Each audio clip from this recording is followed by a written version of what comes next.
Good day and welcome back to the Flying Doctor channel.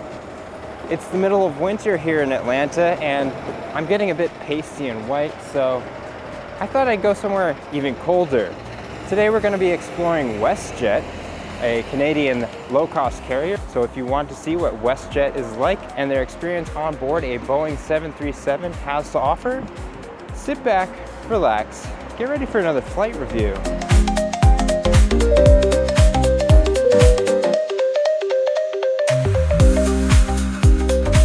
I continually had to remind myself to park at the international terminal because we are on an international flight after all, and WestJet utilizes Concourses E and F. If you're dropped off at the international terminal, WestJet's check-in counters are down at the far end of the check-in area. Good morning. Hi, good morning. Thank you so much. What's your final destination? Edmonton. You can put your bag on the scale. I'm gonna carry on. That bag has to be able to fit into that container. Okay. That container behind us. Thank you. The ticketing agent was friendly and ensured my carry-on bag would fit in the overhead lockers of the aircraft. That's it. All right, have a good day. Many travelers have rollerboard luggages to avoid checking a bag, which I do as well. Just ensure that you don't end up using the expandable zipper if your bag has one, because you will likely end up having to pay to check the bag, which will cost a good chunk of cash. I was off through security. For those departing from ATL, if you've checked in online or on your phone and don't have a bag to check on your flight, you can use the international terminal to enter the airport. Once through security, you enter the central atrium of Concourse F, which auto enthusiasts can appreciate because of the permanent Porsche installation. I needed some food though, so down to the underground tunnel connecting the airport concourses I go. All right, we made it into the lounge here, the Centurion Lounge. It's a frequently visited location for us here on the channel. Breakfast looks a little bit different this morning. I didn't see any of the pancakes or French toast, but I ended up going with some sort of, I don't know, huevos something or other with chicken sausage croissant, and then some fruity looking compote. Boarding is going to be a bit delayed this morning. I believe the inbound aircraft is a bit delayed because of that weather, but we should be getting over to the gate here pretty shortly after having a bit of a meal. And yeah, I'm looking forward to seeing what WestJet has to offer on the way up to Canada. Here's a better look at the huevos a la flamenco, which had a nice spice to them. Also, the servers must have been swapping out the dishes because there was French toast, albeit a sweet potato version. The walk between Concourse E and F is one of the more boring ones.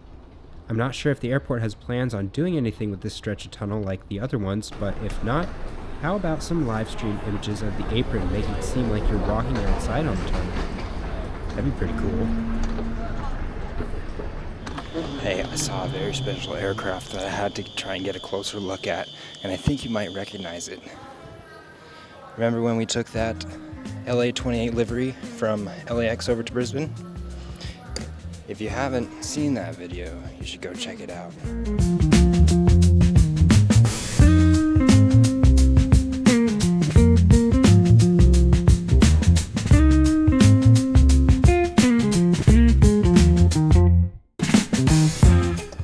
We made it to the boarding area and our aircraft has just arrived. Charlie Foxtrot Romeo Whiskey Alpha is a 12-year-old aircraft built in 2012 and delivered to WestJet in 2013. They're a relatively new airline to the airport.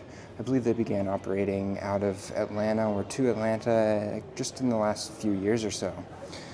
This will be the first for me testing out a Canadian airline, and it will also be the first time I fly into Canada. So we'll take a look at their immigration process from flights abroad.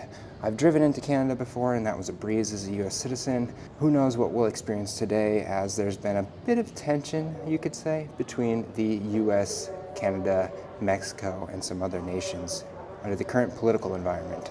But forget about politics. We're interested in flying. So let's go ahead and get boarded and see what WestJet's Boeing 737-800 is like on the inside. We do ask that you step onto the carpet so we're not blocking the walkway. We need to keep the walkway clear. Everyone must have their own. Hi there, how are you? Thank you so much. Have a nice flight. Good morning. As we cross the threshold onto the aircraft, let's take a quick look at the aircraft layout. At the forward section of the aircraft is one lavatory, the crew galley, and 12 premium seats offering up to 38 inches of pitch, one universal AC outlet, and 2 USB-A sockets. The remaining 162 economy seats generally offer 30 inches of pitch, with the exception of the exit rows at 13 and 14. All economy seats include a universal AC power and USB-A socket.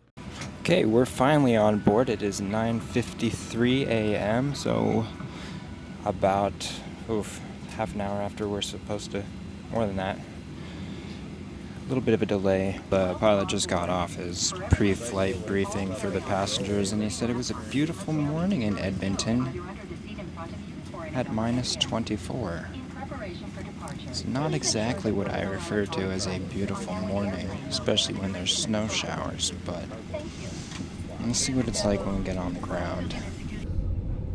We were soon pushed back and headed over to the runway. I was looking forward to getting up above this gloomy weather.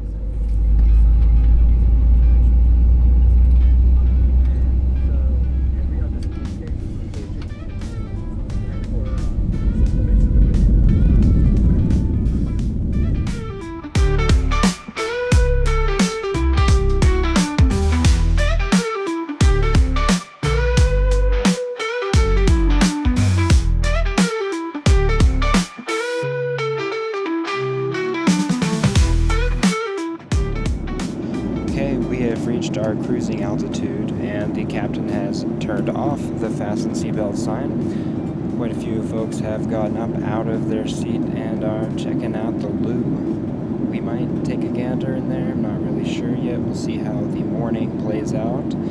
But there's a little bit of turbulence as we departed Atlanta, getting through that thick layer of clouds, but right now it's, clear skies.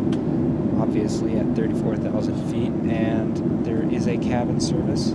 There's Wi-Fi available as well as free media that you can stream to your own device. We'll take a look at that as well. But again, let's go ahead and take a look at the menu because the cabin service is beginning soon. I'm hungry, and it's not going to be about 5 more hours until we get on the ground. So let's see what we can have in terms of food. Before getting to the food, let me show you around the seat. The economy seats themselves are showing their age, but leather matures with age, right? They're worn, but more comfortable than some seats I've sat on before. You'll notice that there are no IFE screens. We'll take a look at how you can entertain yourself shortly. The legroom is adequate. My knees weren't touching the seat in front of me, but there wasn't a whole lot of extra room to stretch. The literature container holds the safety card, a WestJet Vacations magazine to try and entice me into flying somewhere warmer next time, the all-important sanitary bag, and the in-flight menu. The menu includes 4 purchase items as well as what is complimentary on the back.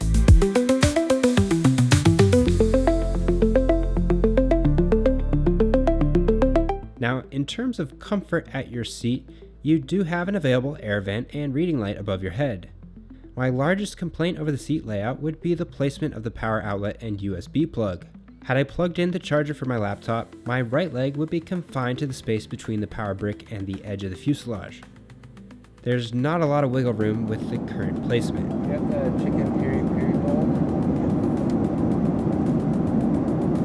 Power bowl? Is it a bowl? Yes. Power bowl.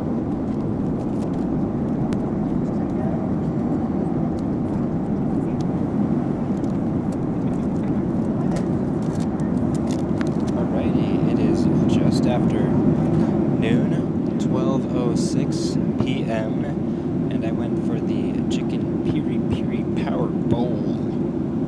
Quite the alliteration in the name for that meal, but surprisingly, it actually looks just like what the sample image on the menu does. Let me give you a look. And there you have it. Pretty impressive.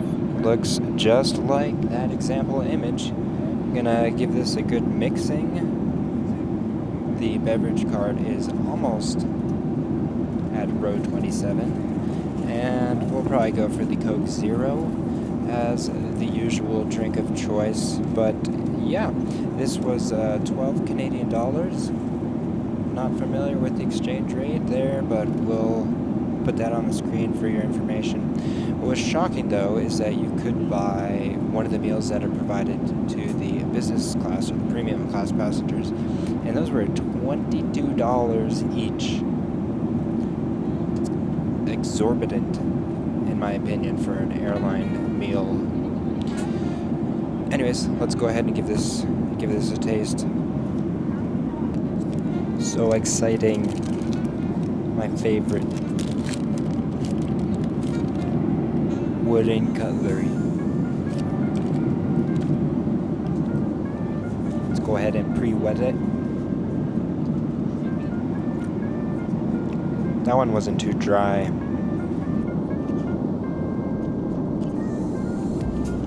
So I went ahead and gave it a good mixing, and there's a lot of sauce in it.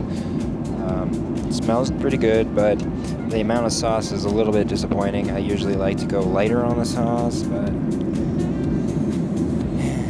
whatever. Can't complain.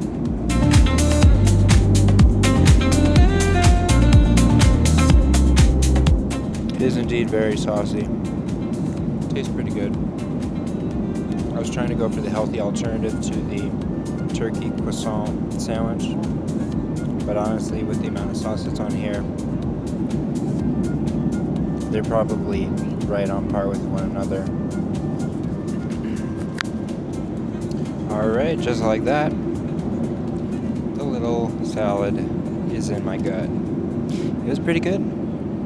The only complaint I had was the amount of sauce, but that is probably not a normal complaint that the caterers would hear about. But yeah, let's go ahead and take a look at the entertainment options that are available with WestJet and the pricing on their internet service.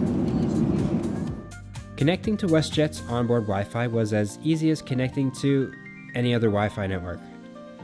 Once connected, you're brought to the homepage where you can select from a handful of options. My first objective was to get an idea on the cost of in-flight connectivity. The $3 for messaging services is an acceptable price to pay if you really can't disconnect from the ground, but the $22 might be pushing it a bit for the length of the flight. I was happy to go dark for 5 hours, so didn't bother with either service. Back on the opening page, you can scroll down to get an overview of the remaining flight time and weather forecast for your destination. Under the Entertainment tab is where you'll find available movies and shows to stream to your device. The list of both options wasn't extremely extensive, but I'm sure most can find something of interest. Of course, like other AvGeeks, I resort to the in-flight map for a cockpit view.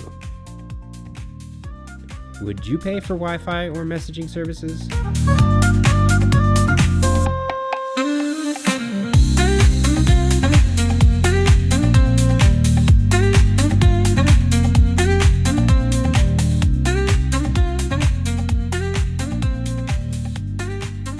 Finally, the standard galley cart with snacks and soft drinks arrived to my aisle, and I opted for a bag of pretzels and Coke Zero. Oddly enough, no ice was provided, and I was not asked if I wanted any. Maybe it's a Canadian thing.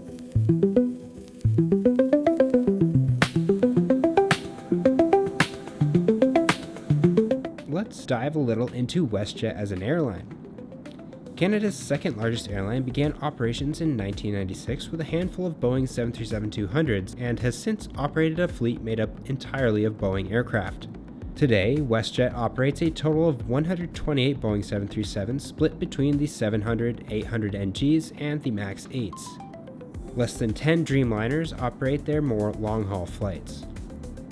For the avid Canadian AvGeeks, I'm excluding WestJet Encore, the subsidiary of WestJet that operates feeder flights using the Dash 8. While WestJet offers a large number of connections across Canada, a significant portion of their route network makes up international destinations, which focus more on leisure markets. Well, it's been a pretty uneventful flight, and and I think we should be beginning our initial descent here pretty soon. I think we're about 30 minutes past our scheduled arrival time, and we left about an hour after we were supposed to.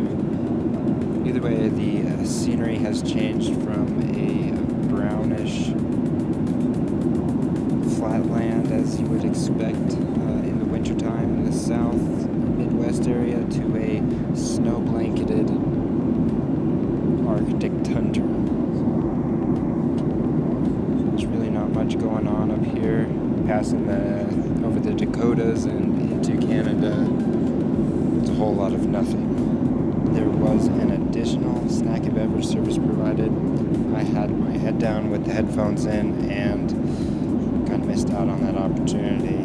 But the crew seems pretty friendly. There really hasn't been a whole lot of interactions between the FAs and passengers outside of the meal services.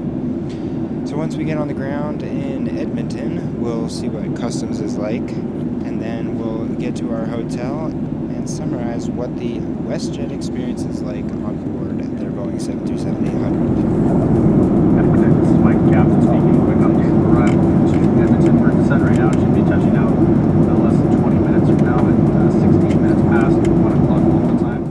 Let's talk cost. For economy tickets, WestJet offers 3 fare options: Ultra Basic, Econo, and Econo Flex. I opted for the Econo ticket since I wasn't checking a bag and ended up paying around $7 to pick a window seat in the back of the plane. The flight was $132, and the Econo ticket includes a personal item and carry-on, which, if you remember back to my check-in experience, they will ensure it fits within their stated dimensions online.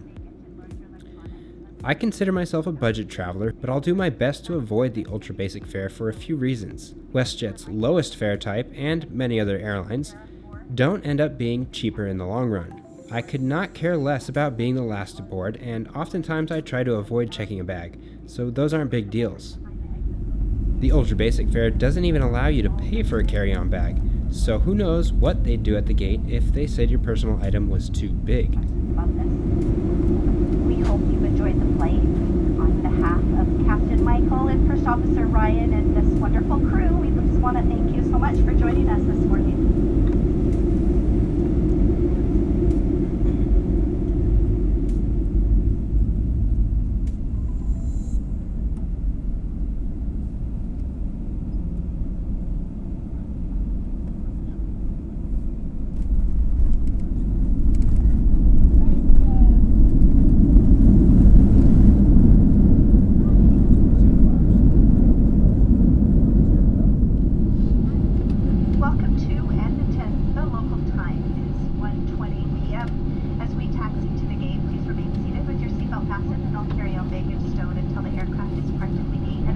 Welcome to this little girl who's on her way to the mountains to go skiing. This is her very first time in Canada. Let's give her a round of applause.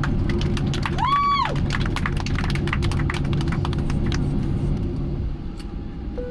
It's really cold here.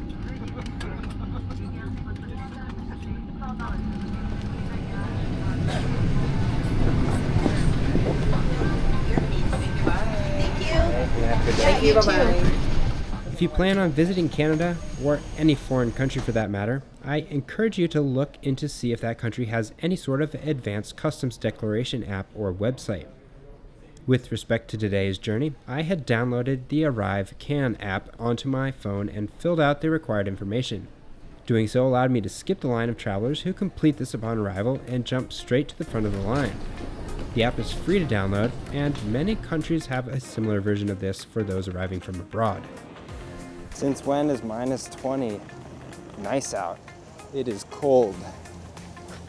Got icicles forming under my nostrils. Had a bit of a questioning at customs because of the oddity that this hobby brings. Not many people fly to random destinations outside of their home country for no apparent reason besides flying on an airplane. I'm not doing anything wrong though, so it was just an odd issue that the not an issue, but an oddity that the custom agent hadn't seen before. But either way, I'm gonna find an airport shuttle to get me over to tonight's hotel, and then we'll finalize some of the details on WestJet's flight.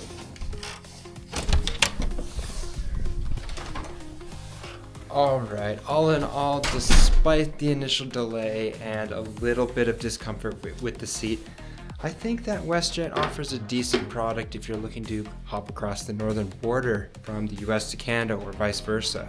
The price is definitely right, and the service, it's not too bad. Hospitality was pretty good, flight attendants were considerate and open to conversation if you really wanted to, and you know what, they got me to my destination, which was Edmonton. So I'm gonna find a bit of food to eat because that little salad that I had didn't quite cut it. But until next time, thanks for watching. See ya.